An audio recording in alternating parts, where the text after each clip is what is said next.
Every now and again, a serious philosophy sweeps belatedly into intellectual fashion, usually as a result of some particular set of circumstances. Between the two world wars, this happened to Marxism, mainly as a result of the Russian Revolution. After the Second World War, it happened to existentialism, the fashion for which began on the continent of Europe, in response largely to the experience of Nazi occupation. When I talk of a philosophy being fashionable, I'm speaking of its catching on not only with a lot of academics, but with writers of all kinds, novelists, playwrights, poets, journalists, so that it begins to pervade the whole cultural atmosphere of the time. In post-war France, there seemed to be existentialist novels, films, plays, and even conversation on all sides. The most famous name associated with that development, both then and now, is that of Jean-Paul Sartre. But the existentialism of this century really began, not in France, but in Germany, and in the period following the First World War. And in serious terms, the most significant figure of the movement is not Sartre, but Heidegger. That's to say, there's virtual unanimity among students of modern existentialism that Heidegger, as well as preceding Sartre in time, is the more profound and more original thinker. So, in this program, we're going to approach modern existentialism chiefly through the work of Heidegger, though later on we shall have a bit to say about Sartre and how he fits into the picture. Martin Heidegger was born in southern Germany in 1889 and lived in the same small area of Europe for virtually the whole of his life. He studied under the famous philosopher Husserl before himself becoming a professional teacher of philosophy. In 1927, at the age of 38, he published his most important book called Being and Time. He was to live for getting on for another half-century after that, and he wrote a great deal more, some of it very interesting. But nothing else of his was ever to be as big, or as good, or as influential as Being and Time. It's not an easy book to read, but we have here to talk about it the author of what I think is the best of all introductions to existentialism for the general reader, William Barrett, professor of philosophy at New York University and author of that excellent book, Irrational Man. Professor Barrett, if you can imagine for the moment that I'm somebody who knows absolutely nothing at all about the philosophy of Martin Heidegger, and you were going to start setting about giving me some basic idea, how would you begin? I think I would try to locate the man in his historical context to begin with. It would be a little bigger context than the one you indicate, namely it wouldn't be measured in terms of decades, but centuries. And I'd try to locate him first in relation to the, let's say, the whole epoch of modern philosophy, which begins with Descartes. It was rather interesting to place him in that context because it relates him and differentiates him from other philosophers in the 20th century. Now, as you know, Descartes was one of the founders of the new science, that is, of modern physics. And part of his scheme for launching this science depended upon a certain kind of split between consciousness and the external world. The mind schematized nature for quantitative measures, for calculation, for the purpose of manipulating nature. And at the same time, the human subject, the consciousness doing that, was set off against it. So what came out of it was a certain kind of dualism between mind and the external world. Now, most philosophy, nearly all philosophy, in the subsequent 2 centuries, accommodated itself to the Cartesian framework. At the beginning of this century, a number of philosophers began to feel that, in some sense, it was uncomfortable. And we find that a kind of revolt or rebellion against Cartesianism takes place among different schools, both in England and on the continent, as a matter of fact, with the American pragmatists too. Now, Heidegger is one of those rebels against Descartes. And if you stop to think of it, in this rebellion against Descartes, I think we would get the key idea of Heidegger's philosophy with which I would want to start educating somebody in the philosophy. Let me make sure that, so to speak, we're together up to this starting point. What you're saying, in effect, is this, that with the development of modern science, which really began in the 16th century, we get the development of the assumption that there is somehow a split in reality between subject and object. Yes. There are humans observing the world, and there is the world which they are observing. Right. And this dualism, this assumption that there is a division in reality between subject and object, Yeah. goes all the way through our science and all the way through our philosophy, though in fact, contrary to what probably most Western men and women suppose, it's really a view of reality which is peculiar to the West and peculiar to the last 4 or 5 centuries. Right. Right. Now, it's an uncomfortable view because there is, in some sense, we don't live with this view. I don't consider you as a mind attached to a body, or I don't consider that I'm conscious of you there, but I infer your existence. Your existence is doubtful. In ordinary life, we move back and forth between mind and body in perfectly recognizable fashion, without proposing to ourselves any particular philosophical puzzles in these transactions. So that it becomes somehow contrary to our ordinary feel of things to proceed in this way, as if the mind and the external world were set off against each other in this way. And this revolt against dualism, I think, is one of the features of 20th century philosophy. And Heidegger has his own mode of dealing with it. I think you and I are together in the same world. I mean, you're not a mind attached to a body, and I'm not a mind attached to a body. Primarily, we're two human beings within the same world. So you asked me, how would you start introducing someone to Heidegger's philosophy? I would say you start with this fundamental concept of being in the world, that we are beings in the world. Of course, now, the word being makes us recoil because it sounds very far-fetched and highfalutin. But in the primary cases, in this case, we have to understand it in the most mundane, factual, ordinary, everyday sense, the way in which average, ordinary, or extraordinary human beings are concretely in the world. That's where we start from. And that's where we begin to philosophize from. May I say that I find this a very congenial starting point, because the notion that reality is split between observer and observed, or subject and object, isn't something that ever presented itself naturally to me. It was something I had to learn, so to speak, in school or as a student. And at first, I thought it a very strange idea. I think that the experience of the individual accords much more with what you are now saying. That is to say, we emerge from the unconsciousness of early babyhood, so to speak, to find ourselves as beings in a world, which is the phrase you just used. We just find ourselves here in this world, and the split, and that's where we start. Yes. Well, the split between subject and object doesn't appear in philosophy until you get really at formulating Descartes. It's unknown to the Greeks and the medieval philosophers. Oh. But now, having established the difference between Heidegger and the tradition, how does Heidegger then proceed? How does he proceed to formulate his problem? Well, you see, once you're planted in the world, we are beings of the world, then the task of philosophy becomes primarily one of description. The philosopher then aims to describe the various modes or ways in which we exist within this world. Now, in this respect, you see, Heidegger's approach is a little different from some of the anti-Cartesian rebels in British philosophy, let's say Moore or Wittgenstein, who start with very definite problems of knowledge and perception. How do we know the external world and so on? Now, what I would like to say is that you see that in this respect, when you propose an epistemological question, you are already in the world to propose it. Your ticket of admission to the ordinary world is not contingent upon your solving that puzzle.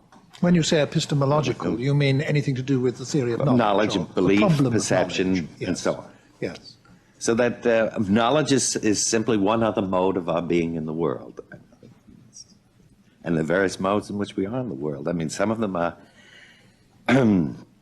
much more urgent and less theoretical than knowledge. We're in the world in various fashions. We're anxiety-ridden sometimes. We're worried. Does the name concerned. existentialism imply that the existentialist philosophers see existence as a problem? It's a problem since we have to cope with it, but it's the given in any case. I mean, it's not inferred, but the problem is then to characterize it descriptively.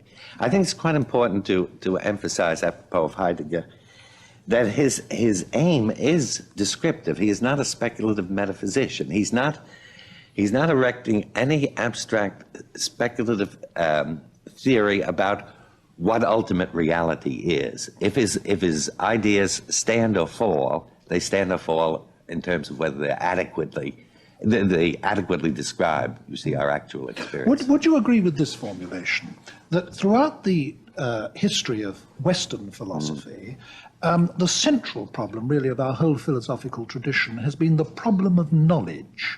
What is it to know? What do we know? How do we know that we know? Yeah. How can we be sure, etc.? That is the key problem all the way through. But Heidegger isn't concerned with that problem centrally. He's concerned with the problem of what it is to be, Right. what it is to exist. How is it that anything exists at all? What is this existence that we find ourselves in? And that's a quite different kind of problem, isn't it? Which Exactly. fascinates some people, but I think is hard for other people to get hold of because it's unusual in a sense. It is unusual. In our tradition. But I'd like to point out that the preempting of the central role in philosophy, the problem of knowledge, is really something which has characterized philosophy more or less since Descartes. I mean, it was discussed by earlier philosophers, but it didn't have quite that absolutely central place that it had after Descartes. So in some sense, it's a return. Heidegger thinks of himself in some sense as a follower of the Greeks. That's why the Greek But tradition. you say that what Heidegger is trying to do is to give a description of the reality in which we find ourselves, to give a description of being, of existence, of what there is. Human existence. Human existence. But, I mean, a layman might ask, well, what's the point of this? I mean, we have this existence, here we are, we're living it, it's in a sense all we have. What is the point of describing that which we are already having, or that with which we are already utterly familiar? What can a description of this give us that we haven't already got? Well, it's the familiar that usually eludes us in life. I mean, what's before our nose is what we see last. It's true that the features of human existence which he describes are in many ways commonplace when you get through with his analysis, but you haven't seen them quite in this way before. And I think it's the case that people don't see what's before them. They look past it or look through it in one way or another. And adequate description of experience would in some sense enlighten our eyes to what there is. And which is not easy to see in all cases. Well, now, does this mean that there is throughout Heidegger an emphasis on the everyday, on the Yes, ordinary, the beginning. on the familiar? Yes, in its familiar things, but there's also an emphasis on the extraordinary, the unusual. You see, if I compare Heidegger in this respect with another philosopher of the everyday, using that term in general sense, let's say the later Wittgenstein, the comparison is rather interesting in one respect, because Wittgenstein envisages the task of philosophy to be unraveling the snarls of our ordinary language, so that then we can continue functioning on the same plane, let's say that sort of level plane of efficient communication within the world. Now, in this sense, we almost envisage with Wittgenstein the possibility if we unraveled all the snarls in language, philosophy would disappear, or the problems or questions which set us into philosophy would disappear. But now, you see, in Heidegger's case, we move along that plane of ordinary reality, and there's suddenly extraordinary gaps, abrupt kinds of experiences which are very extraordinary. Well, now, I think we are getting Heidegger in our sight, so Yes. to speak, but I think people watching this discussion will be beginning to ask themselves, well, yes, but what does he actually say? What does he talk about? What are his doctrines? Now, what are some of the central themes with which he's concerned? And let's start going into what he has to say Right. about them. Well, for example, the one characteristic of human existence, and we've talked a little bit about, you and I, this notion of what he calls the thrownness of human existence. The word in German looks very imposing, Geworfenheit, literally thrownness, but it's a rather simple notion. We're thrown into the world. And this is a case of where what is most ordinary and banal is nevertheless a quite extraordinary fact about our individual human destiny. Well, do we simply find ourselves here without, as it were, a by your leave or anyone having asked us? We didn't pick our parents. Yes. We are born of those parents. We are born at this particular time. We are born with whatever genetic structure is given to us. Mm-hmm. And this is the load we take upon us in order to fashion a life. In this sense, we are thrown or projected into a world. So that human life starts at the very beginning as a cast of the dice. Its contingency is rooted in the very fact of the inescapable facts of your individual birth and parentage, your individual time and history. We're born in the 20th century and not in some other. And what does Heidegger have to say about that? Well, we begin our existence as a task in this sense, as something we take upon ourselves, because, you see, existence is not a neutral fact when you're concerned with human existence. Existence is ongoing. It has to be. We are always involved, thus, in the task of, as it were, creating ourselves. Always from this contingent, moving factual into basis. An open future all the time. Right. Yes. The future is the predominant tense in Heidegger. Because he sees man as essentially a, so to speak, an ongoing creature. Yes. And as a matter of fact, his account of we construct the notion of clock time. We make watches and other chronometers because we're planning to use our time. So we're projecting ourselves into the future, and on that basis, we can calculate time. So the dimension of time that is most compelling for him is the future, in the sense that the present has meaning only insofar as it opens toward a possible future. You were saying just now that Heidegger, in his attempts to give an illuminating description of our actual everyday experience of life, is aware, you said, of the sudden holes in it. Yes. Well, what were you thinking? I mean, were you thinking of death? Death, what were you yes, thinking would be of? one case. Yeah, what would be others? Well, now, death, anxiety, he gives an analysis of conscience. But if we stop for a moment on death, I think that's because you asked me, how does this description give us something which we don't already know? It's rather interesting that the description of death he gives is something which rather turns over our usual notions, because our usual notions try very much to escape from the fact of death. Now, this is something very peculiar about death. We usually think of death as a fact in the world. We read about people dying, we read obituaries and so on. It happens to other people. To be sure, it'll happen to me, but not yet. So it's something out there in the world, as yet external to me. But the peculiar thing is, if I start to think of it as my death, my death will never be a fact in the world for me. I will never read my obituary, which is, I think, a very significant little fact. So it can never be a public event in the world for me. Well, as Wittgenstein says, death is not an experience in life because we don't live to experience death. It's not something we live through, and therefore not an experience we have. Yes, it's not in essence. My death is as essentially mine is something which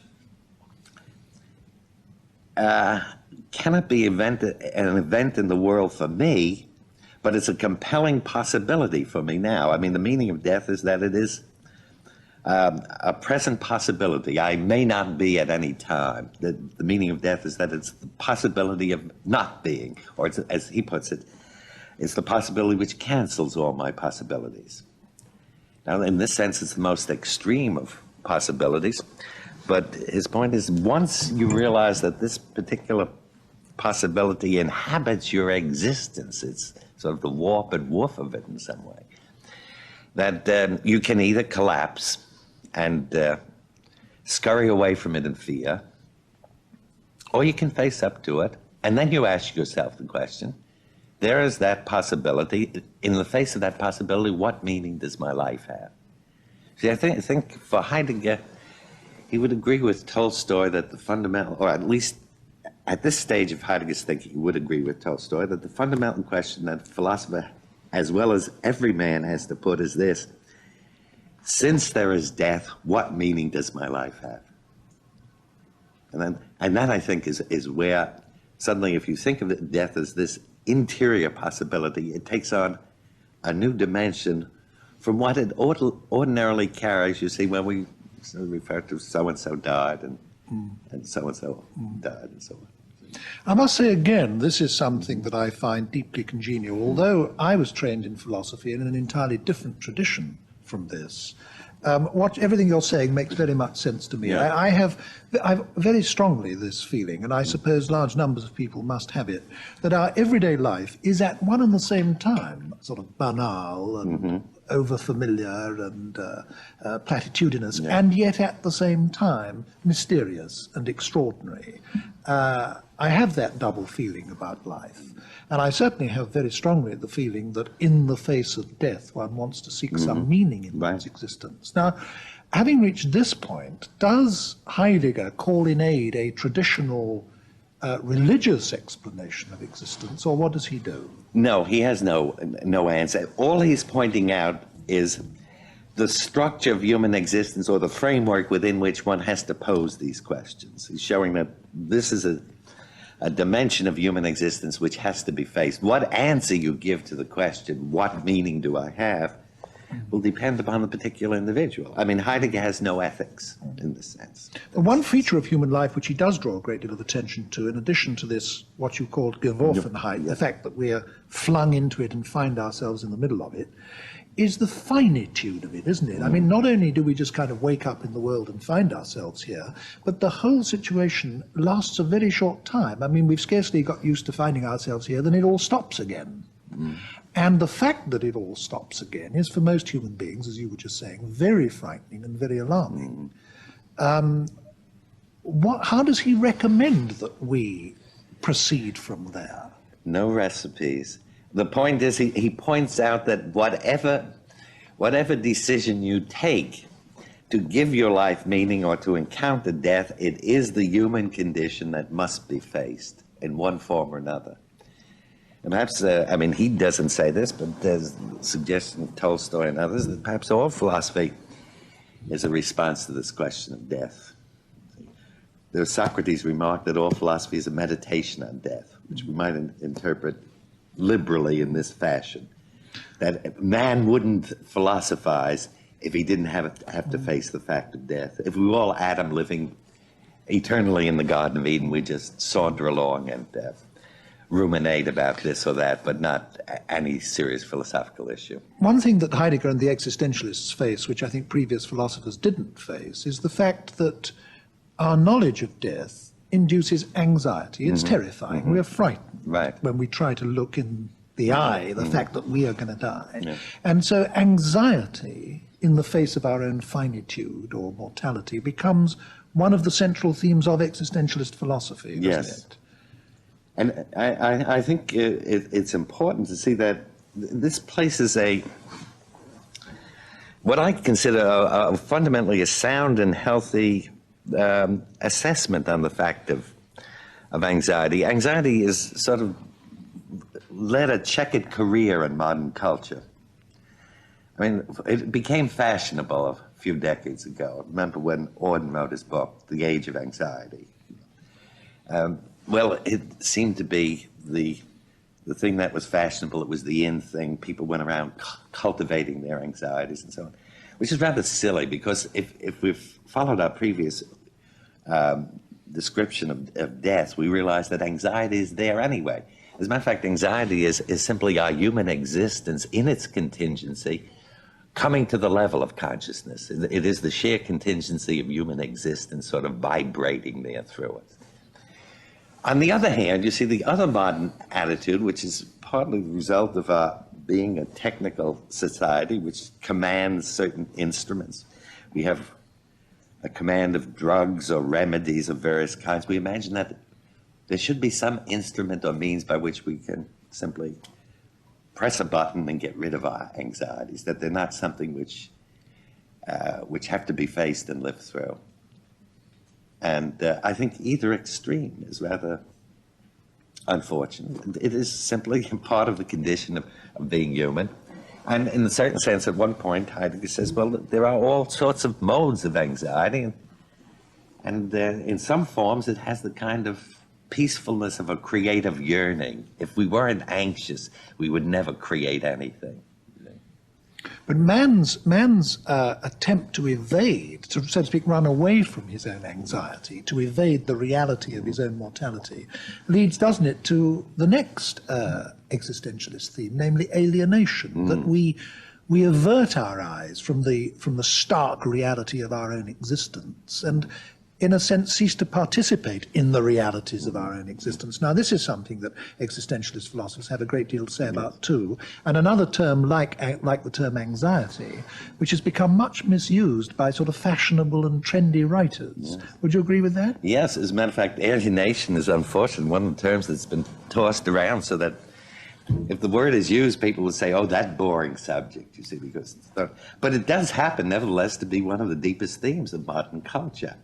And it preoccupied Hegel, Marx, and I think it's been a main item in contemporary literature of the 20th century.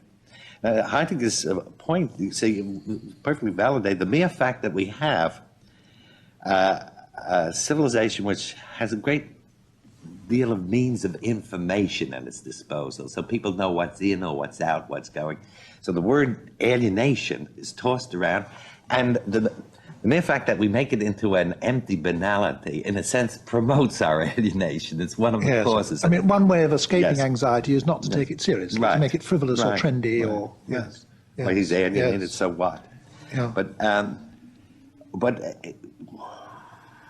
see, alienation occurs for Heidegger on several levels. One is this level in which we may lose ourselves in the impersonal social self. A man buries himself in his persona, his social role, and so on. As a matter of fact, Sartre took that from him and developed it really like very melodramatic. The Wordsworth poem, "The world is too much with us, late indeed. And soon, getting and spending, we lay waste our powers," etc. But you see, alienation is really quite a real problem. In this sense, I must say, I have a feeling very acutely for the moment. I'm putting this slightly humorously, but I think you will understand this. Here I descended from the skies into London. I haven't quite found myself, and it seems rather strange. See, alienation. You feel slightly detached from reality. And as I walk the streets, these are strange people in certain ways. Yeah. A couple of more days, and I probably feel at home.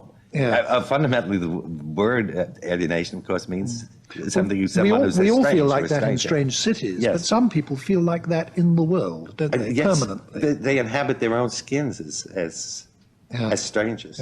Yeah. Now, I want to move on. We've been talking so far about the basic themes of being and time, and I think it will strike people listening to this discussion straight away that this is a book which deals with very fundamental themes which do exercise people at a very deep level. And even if there are no answers, I think the fact that it illuminates the questions, which it certainly does, or at least it certainly has for me, is in itself something of enormous value. But like so many other philosophers, having worked out a big philosophy young, he then moved on and in some sense away, didn't he, from his early concerns. For example, Being and Time is the first, or it's presented as being the first volume of what is to be a 2-volume work.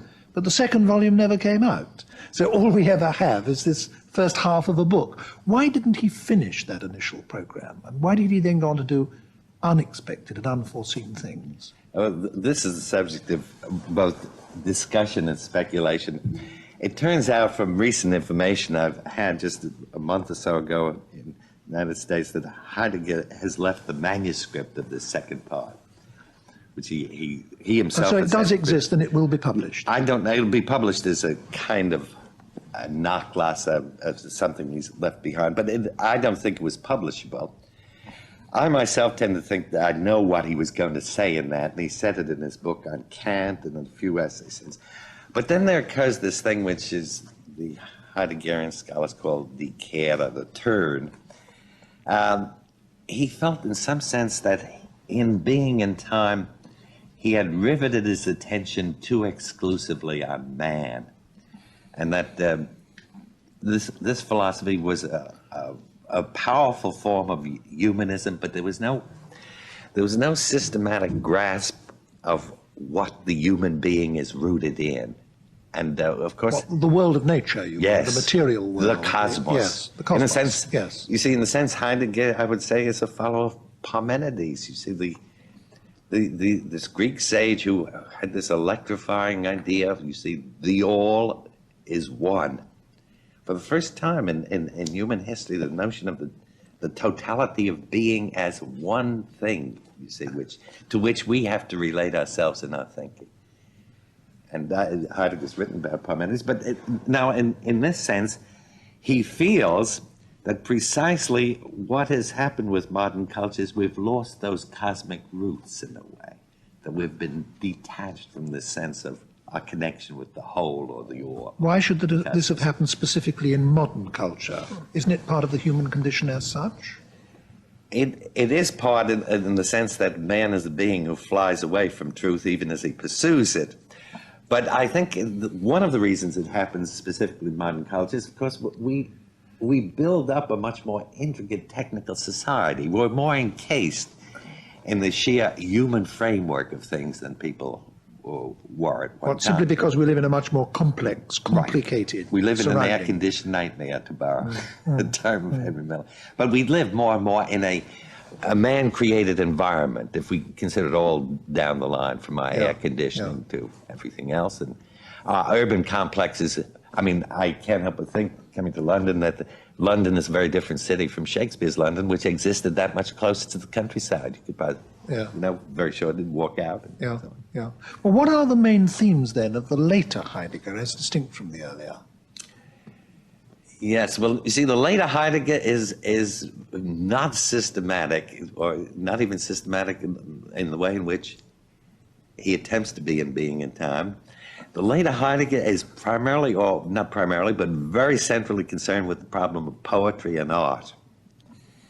And in some sense, you see, and the problem of technology. Heidegger feels that, or felt, since he's dead now, one of the tasks of philosophers in this period is to try to think through what technology involves. He felt that, I think, modern thinking is either too superficial, too inauthentic with regard to the subject of technology. You know, on the one hand, you find people very flippant attitude, they're against machines, or they're for technology. It makes no sense, he said, for man at this particular juncture of history to be for or against technology. We're obviously committed to technology. I mean, if you removed it, the whole thing would collapse. We are. That's part of the stake of our existence. It's part of our gamble.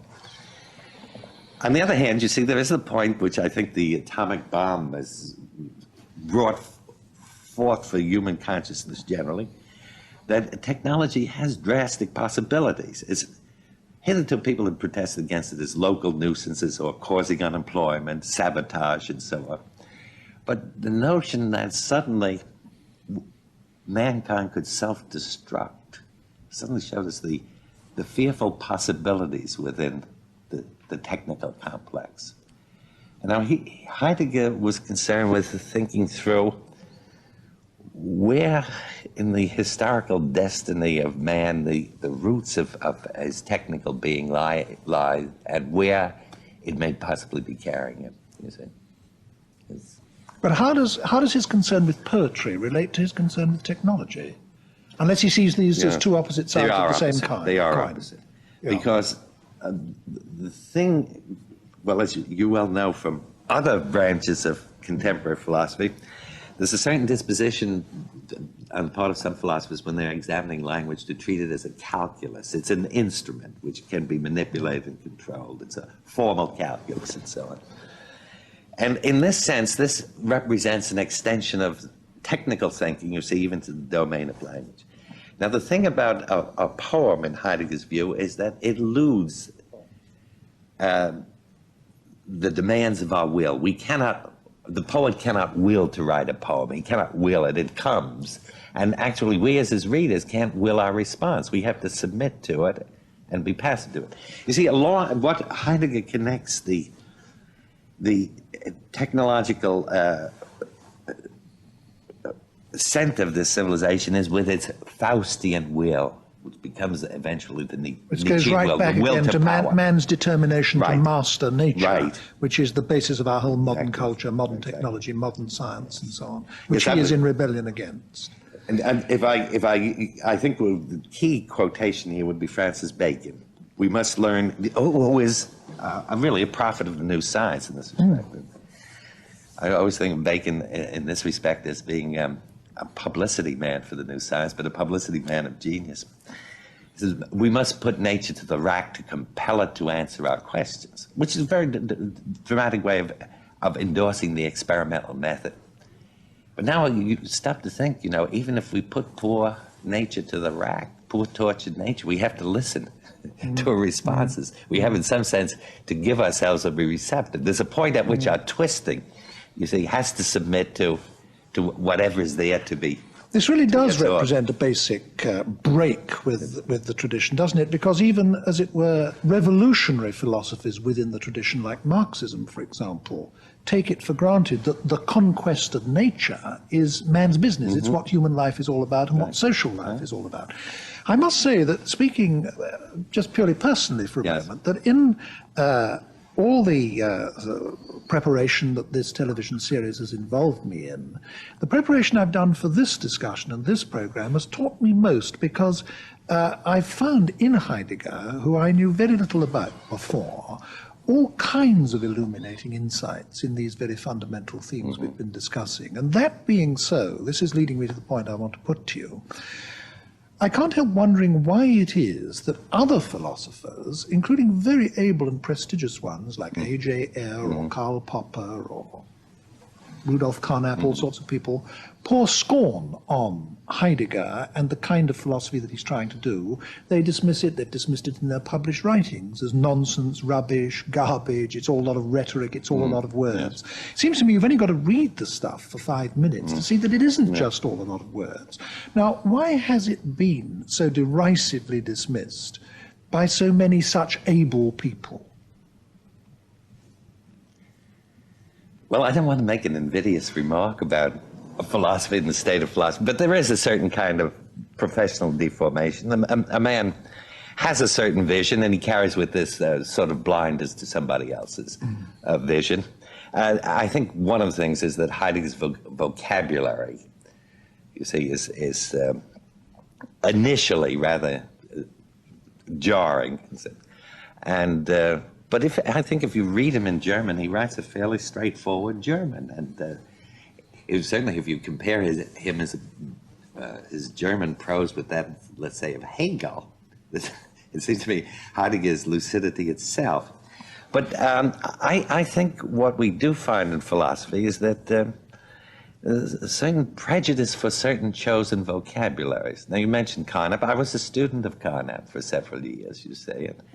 And I got interested partly in Heidegger to find out what the fuss was. Could he be as bad as they said? What, you came to Heidegger through Carnap's attacks on Heidegger? Right. Yes, yes. And yes.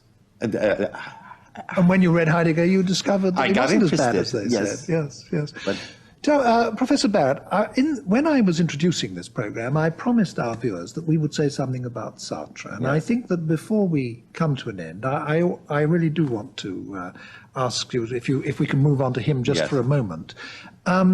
Although Sartre has become, as it were, the most famous existentialist, his is the name that most people associate with existentialism, he's not as original a thinker as Heidegger, is he? But nevertheless, he has made a contribution. What would you characterize as being Sartre's main contribution?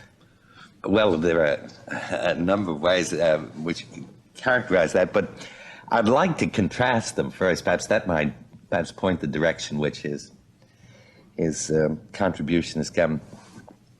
You see, Sartre's big book, his major philosophical work, and I personally think, by the way, some of his novels and plays are more important than any of his philosophical writing, but I think he's still a philosopher of considerable brilliance. But his major work is called Being and Nothingness. It's a gigantic misnomer. It's not about being, and it's not about nothingness.